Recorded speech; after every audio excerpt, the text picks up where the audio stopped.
역대하 18장 28절에서 34절까지의 말씀입니다. 아합과 여호사밧은 함께 싸우기 위해서 길랏 라못으로 올라가게 됩니다. 하지만 선지자 미가야는 아합에게 분명히 전쟁에서 패배할 것이라 예언을 했습니다. 미가야의 예언에 의하면 아합 왕은 전쟁 가운데서 죽을 운명이었습니다. 그리고 이것을 피할 방법은 그 전쟁에 나가지 않는 것뿐이었습니다. 아합은 호기롭게 전쟁에 나가는 것처럼 보입니다. 하지만 사실 그 말씀을 완전히 무시하지는 못했습니다. 그래서 너무 불길한 그 예언이 이루어지지 않게 하기 위해서 스스로 계략을 꾸밉니다. 전쟁터에는 나가기는 해야 하니까 변장을 하면 적의 집중 공격을 피할 수 있을 것이고 그렇게 살아남을 수 있을 것이라 생각을 한 것입니다.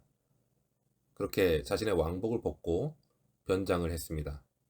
그리고 자신의 왕복을 여호사밧에게 입히고 자신의 병사들에게 여호사밧 옆에서 전투를 하라고 명령을 하는 것으로 자신에게 다가올 죽음을 돌릴 수 있을 것처럼 생각했습니다. 아합은 미가야가 전한 하나님의 예언을 자신의 계략으로 잘 피해가는 것만 같았습니다. 두 왕은 연합의 형태를 지니고 있기는 하지만 아합은 유다 왕이 위험한 상황에 빠지는 것은 개의치 않고 자신이 살아남을 수 있는 것에만 관심을 두었습니다.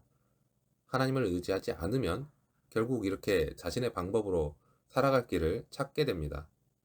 그리고 그러다 보면 이렇게 아합과 같이 자신만을 위한 이기적인 삶을 살아가게 됩니다. 아람 왕은 지휘관들에게 이스라엘 왕을 집중해서 공격하라고 명령을 내렸습니다. 아합 왕은 아람에게 너무나 위협적인 인물이었기 때문에 어떻게 해서든지 아합을 죽이려고 했습니다. 집중 공격이 왕복을 입은 여호사밧에게로 몰렸을 때 여호사밧은 하나님께 소리를 질렀고 그 소리를 들으신 하나님께서는 적들이 그에게서 떠나가게 하셨습니다. 여호사밧이 비록 하나님의 경고에도 불구하고 전쟁에 참여하기는 했지만 위기의 순간에 하나님께 도움을 요청하는 모습을 볼 수 있습니다. 그렇게 여호사밧은 하나님의 긍휼하신 가운데 극적으로 살아나게 됩니다. 아합의 계략이 성공하는 것처럼 보였지만 그러나 하나님의 뜻을 거스르는 인간의 계략이 성공할 수는 없는 법입니다. 처음에는 효과가 있는 것처럼 보이지만 결국에는 멸망으로 끝나게 됩니다. 하나님이 변장한 아합을 심판하신 방법은 놀랍게도 무심코였습니다. 아람의 한 병사가 무심코 활을 쏘았는데, 즉 아합을 겨냥한 것도 아니었는데 그 화살이 아합의 갑옷 솔기에 적중한 것입니다. 이때 왕이 자기 전차병에게 내가 부상을 입었다. 아합 왕이 전차를 돌려 여기서 빠져나가자 라고 했습니다. 하루 종일 전투가 치열하기 때문에 아합 왕은 자기 전차에 버티고 서서 아람 군대와 맞서 싸우다가 저녁 때에 죽었다고 기록을 합니다. 그리고 그의 상처에서 흘러내린 피가 전차 바닥에 흥건하게 고였다고 기록합니다. 아합 왕은 이름도 얼굴도 모르는 군인이 쏜 화살에 맞아서 전쟁 중에 죽었습니다.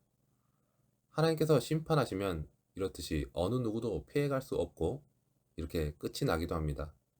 그리고 그의 전차는 창녀들이 목욕하는 사마리아 연못에서 씻었는데 하나님의 말씀대로 개들이 와서 그 피를 핥아 먹었다고 기록되어 있습니다. 이 당시의 갑옷들은 전투를 할 때 가볍고 자유로워야 하기 때문에 통으로 만들지 않고 작은 조각들을 연결시키거나 어금 맞춰서 만들었습니다. 즉, 연결되는 부위가 바로 갑옷 솔기입니다. 가장 심혈을 기울여서 만드는 왕의 갑옷이었지만 반면에 가장 약점인 부분이 바로 솔기 부분이었습니다. 아합이 화살을 갑옷 솔기에 맞았다라는 것은 우리에게도 많은 것을 알려주는 말씀입니다. 우리도 누구나 자기 자신이라는 갑옷을 입고 살아갑니다. 그리고 이러한 자기 자신이라는 갑옷은 그 갑옷의 특성처럼 방어를 잘 할 것만 같지만 스스로 자유롭게 움직이기 위해서 어느 정도는 약한 부분이 존재합니다. 가장 약한 부분도 있고 단점도 있어서 그곳에는 우리가 문제라 생각하는 것들이 많이 나타나게 됩니다. 그래서 약점과 단점을 스스로 보완하기 위해서 노력을 하며 조심하기도 하면서 그것을 드러내지 않기 위해서 열심히 감추며 살아가기도 합니다. 이 약점과 단점이 자신의 무능함으로 비춰질 수도 있고 비난거리로 보일 수도 있기 때문에 아합과 같이 오히려 자신을 숨기려고 하는 것을 우리 스스로를 보았을 때에도 쉽게 볼 수 있는 부분입니다. 이것이 바로 갑옷 솔기입니다. 그런데 오늘 본문 말씀에서는 아합 왕이 죽게 된 이유는 다른 것이 아니라 우연히 또는 무심코라고 기록이 되어 있습니다. 이 단어는 히브리어로 톰인데 이것은 완전함, 무결함, 성실함의 뜻인 탐이라는 단어에서 유래된 말입니다. 그런데 이 단어의 다른 뜻으로는 단순함, 순진함이라는 뜻으로 어떤 결정적인 목적이 없이 행하는 것이라는 의미로 사용되기도 하는 단어입니다.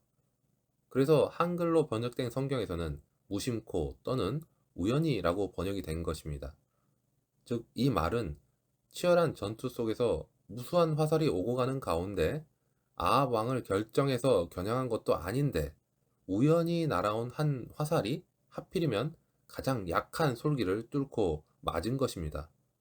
우리는 우리가 자신의 생각이나 기준이 옳다고 여겨서 그것을 쥐고 있으면 이 갑옷이 자신을 잘 지켜줄 것이라고 생각하기 쉽습니다. 그래서 자신과 같은 생각을 하지 못하는 사람을 조금은 얕잡아 보기도 하며 왜 저렇게 사는가 하고 이해를 하지 못하기도 합니다.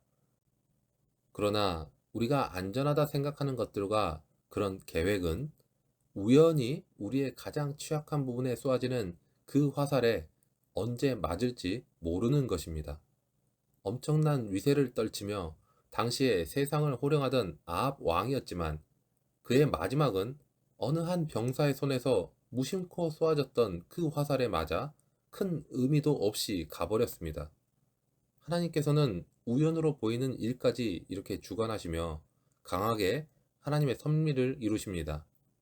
눈먼 화살이 정확하게 아합의 가장 취약한 부분으로 날아가서 그의 몸에 꽂혔듯이 우리에게도 일어나는 모든 일도 하나님께서 계획하신 일입니다.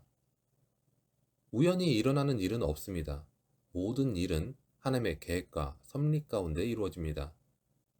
요한계시록에서는 주님의 눈이 불꽃 같다라는 표현이 자주 등장합니다. 불꽃 같은 눈으로 성도들에게서 도무지 눈을 떼지 않으시는 성도들을 향한 사랑으로 불타는 주님의 눈을 설명하고 있습니다. 주님이 불꽃 같은 눈으로 우리를 바라보시는 이유 가운데 하나는 우리를 풍성함과 진리로 인도하시기 위한 것입니다.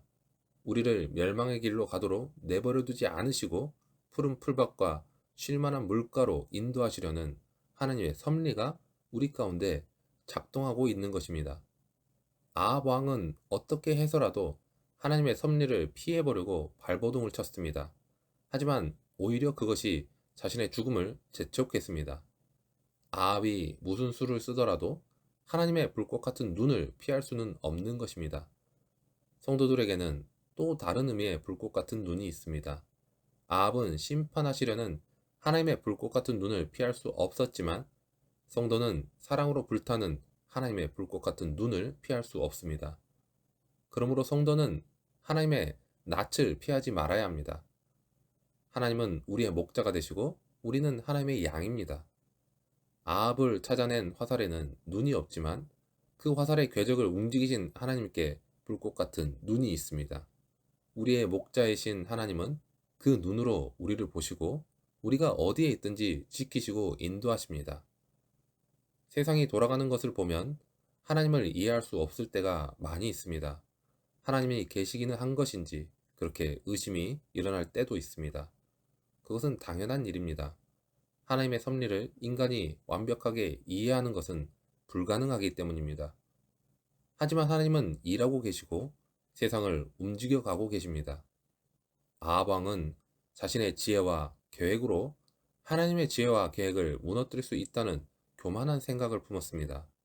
하지만 아합은 미가의 예언대로 죽고 말았습니다. 그 예언은 인간적인 우리의 관점에서 볼 때에는 아주 작은 확률과 우연처럼 성취되었습니다. 하지만 이것은 하나님이 얼마나 정교하고 확실하신 분인지를 보여주는 하나의 사건입니다. 하나님은 지금도 우리를 세밀하게 돌보십니다. 하나님의 불꽃 같은 눈에 담긴 큰 사랑에 감사하며 오직 하나님만을 의지하는 하나님의 자녀가 되시기를 소망합니다.